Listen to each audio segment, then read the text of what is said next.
Phone tapping కేసులో కాసేపట్లో SIT విచారణకు అటెండ్ కానున్నారు బీఆర్ఎస్ వర్కింగ్ ప్రెసిడెంట్ కేటీఆర్. కొద్దిసేపటి క్రితం నార్సింగిలోని ఇంటి నుంచి జూబ్లీహిల్స్ తెలంగాణ భవన్ కు చేరుకున్నారు కేటీఆర్. అక్కడ పార్టీ ముఖ్య నేతలతో మరోసారి భేటీ అయ్యారు. ఇక ఉదయం నార్సింగిలోని కేటీఆర్ ఇంటికి వెళ్లారు హరీష్ రావు సహా కీలక నేతలు. అక్కడి నుంచి ర్యాలీగా తెలంగాణ భవన్ కు వచ్చారు. हर कोई उसी की तरह काम करता है, उसी की तरह सोचता है, इसीलिए उसको लगता है कि पुलिस के बुलाने से हम डर जाएंगे.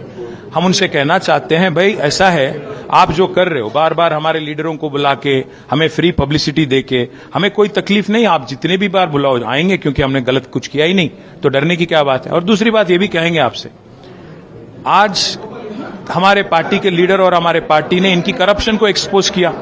सिंगरेनी कॉलेरीज में जो कोल के टेंडर होते हैं उसके बारे में कैसे यहाँ के चीफ मिनिस्टर और उनके साले सृजन रेड्डी करके जो आदमी है, कैसे कॉन्ट्रैक्टरों को रिंग करके 5-6 हजार करोड़ का घोटाला किया, ये हमने एक्सपोज किया. तो उसके बदले में हमको क्या मिलता है, मीडिया मैनेजमेंट के लिए, अटेंशन मैनेजमेंट के लिए कुछ दिन तक ये चलाएंगे. हमें कोई तकलीफ नहीं, हमें तो मुफ्त की पब्लिसिटी मिल रही है, बार बार हमारी इंटरव्यू एने में थोड़ी होती है, इसीलिए कोई तकलीफ नहीं. जितने भी बार बुलाएंगे जाएंगे और जवाब उनका देंगे और पूछेंगे भी उनसे. 2 साल से लगातार मेरे पे कैंपेन कर रहे हैं कि कोई किसी हीरोइन का मैंने फोन टैप किया, किसी को मैंने डराया. मैं पूछेंगे भी उनसे. 2 साल से लगातार मेरे पे कैंपेन कर रहे हैं कि कोई किसी हीरोइन का मैंने फोन टैप किया, किसी को मैंने डराया. मैं पूछना चाहता हूं, मुझे सबूत दीजिए किसका मैंने फोन टैप किया. आप जो 2 साल से स्लैंडर कैंपेन चला रहे हो मेरे खिलाफ, 2 साल से जो मेरी कैरेक्टर असैसिनेशन आप कर रहे हो, इसका विक्टिम मैं हूं. अगर इसका कोई दोषी है तो रेवंत रेड्डी है. इसलिए मैं जरूर उनसे सवाल करूंगा और ये भी पूछूंगा. आज कांग्रेस गवर्नमेंट में मिनिस्टर डरते हैं हमसे बात करने के लिए फोन पे. वो खुद जर्नलिस्टों से कहते हैं कि उनकी फोन टैप हो रही है. तो इसलिए मैं जरूर पूछूंगा और सवाल भी करूंगा कि आप जो कर रहे हो गलत कर रहे हो, टाइम पास कर रहे हो, अच्छी बात नहीं. नहीं, ये तो टाइम पास प्रोग्राम है, हमें इससे कोई तकलीफ नहीं. मुफ्त में पब्लिसिटी मिल रहा है, अच्छी बात.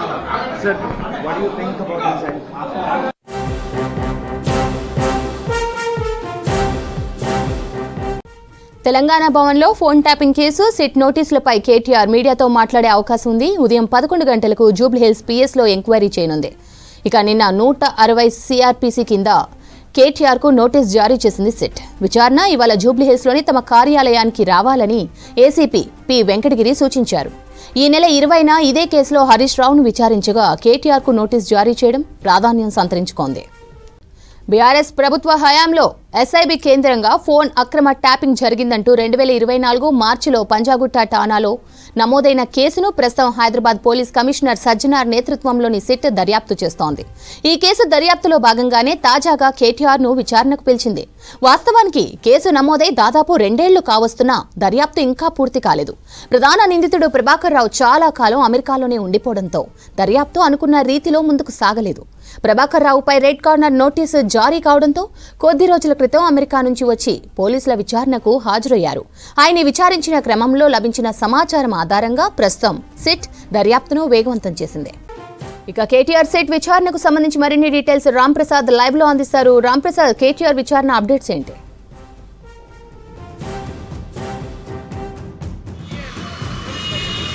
Yes Ravanthi, BRS party working president KTR మరికొద్ది సేపట్లో జూబ్లీహిల్స్లో ఉన్నటువంటి సిట్ కార్యాలయానికి ఫోన్ ట్యాపింగ్ కేసుకు సంబంధించినటువంటి విచారణకు హాజరు కాబోతున్నారు. మనం ప్రస్తుతం ఇటు జూబ్లీహిల్స్లో ఉన్నటువంటి జూబ్లీహిల్స్ పోలీస్ స్టేషన్లో ఉన్న సిట్ కార్యాలయం వద్ద అయితే మనం ఒకసారి గమనించవచ్చు.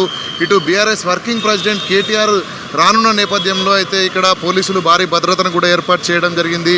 ఎందుకంటే ఇప్పటికే మనం చూడవచ్చు, ఇటు ఫోన్ ట్యాపింగ్ కేసుకు సంబంధించి సిట్ అధికారులు మార్చి 10, 2024లో కేసు నమోదు చేయడం జరిగింది. అప్పటి నుంచి కూడా ఈ కేసుకు సంబంధించి చాలామంది అధికారులు, అదేవిధంగా ప్రజాప్రతినిధులు, ముఖ్యంగా ఇటు ఫోన్ ట్యాపింగ్కు గురైనటువంటి బాధితులకు సంబంధించినటువంటి యొక్క స్టేట్మెంట్స్ను కూడా సిట్ అధికారుల బృందం రికార్డ్ చేయడం జరిగింది. సో ఈ క్రమంలోనే ముఖ్యంగా చూస్తే ఇటీవల ఏర్పాటైనటువంటి సిట్ ప్రత్యేకంగా ఇటు ఈ కేసులో A1గా ఉన్నటువంటి ఎస్ఐబి మాజీ చీఫ్ ప్రభాకర్ రావును విచారణ చేయడం జరిగింది. సుదీర్ఘ విచారణ అనంతరం దానికి సంబంధించినటువంటి ఒక అంశాన్ని కూడా సుప్రీంకోర్టులో పొందుపరిచిన అనంతరం దానికి సంబంధించినటువంటి కేసును ఈ నెల 25 కూడా వాయిదా వేయడం జరిగింది.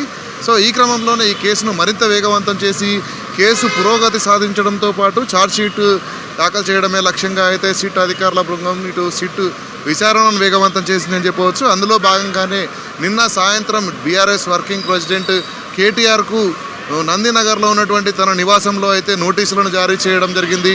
సో నోటీస్ అందుకున్నటువంటి యొక్క కేటీఆర్ ఈరోజు విచారణకు వచ్చేందుకైతే సిద్ధమయ్యారు. ఇప్పటికే నార్సింగిలోని తన నివాసం నుంచి అయితే ఇటు తెలంగాణ భవన్కు చేరుకున్నారు. అక్కడి నుంచి మరికొద్దిసేపట్లోనే ఇటు జూబ్లీ హిల్స్లో ఉన్నటువంటి సిట్ కార్యాలయానికి కేటీఆర్ రాబోతా ఉన్నారు. సిట్ కార్యాలయానికి కేటీఆర్తో పాటు ఇటు బీఆర్ఎస్ సంబంధించినటువంటి సీనియర్ నాయకులు ఇప్పటికే మనం చూస్తే ఇటు నార్సింగిలోని కేటీఆర్ నివాసానికి బీఆర్ఎస్ పార్టీ సీనియర్ నాయకుడు హరీష్ రావుతో పాటు మాజీ మంత్రులు, ప్రస్తుత ఎమ్మెల్యేలు, మాజీ ఎమ్మెల్యేలు, ఎంపీలు, ఎమ్మెల్సీలు చాలామంది కూడా తన నివాసం వద్దకు చేరుకోవడం జరిగింది. అంతేకాకుండా ఇటు బీఆర్ఎస్ పార్టీ కార్యాలయం తెలంగాణ భవన్కు కూడా చాలామంది కార్యకర్తలు, నాయకులు చేరుకోవడం జరిగింది వర్కింగ్ ప్రెసిడెంట్ హోదాలో.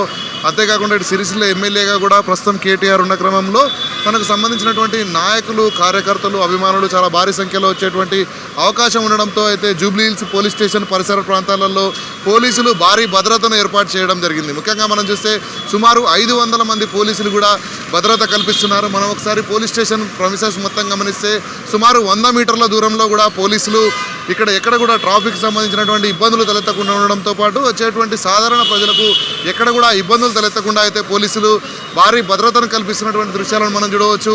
ఇటు లా అండ్ ఆర్డర్ పోలీసులతో పాటు అదేవిధంగా ఇటు ఎస్ఓటీకి సంబంధించినటువంటి టాస్క్ ఫోర్స్ పోలీసులు కూడా ప్రత్యేక భద్రతగా అయితే ఇక్కడ పోలీస్ అధికారులు రంగంలో దిగడం జరిగింది. అంతేకాకుండా ప్రత్యేకంగా ఇటు పోలీస్ బృందంలో ఉన్నటువంటి స్వాట్ టీమ్స్తో పాటు అదేవిధంగా క్యూఆర్టీ టీమ్స్ కూడా ఇటు పోలీసులు అయితే రంగంలోకి దింపి ఇటు ఎక్కడ కూడా ఎలాంటి అవాంఛనీయ ఘటనలు జరగకుండా ఇటు కేటీఆర్తో పాటు కేవలం కేటీఆర్ ఒక్కడే ఇటు విచారణకు హాజరయ్యేందుకైతే అన్ని రకాలుగా ఇటు పోలీసులు భద్రత ఏర్పాట్లు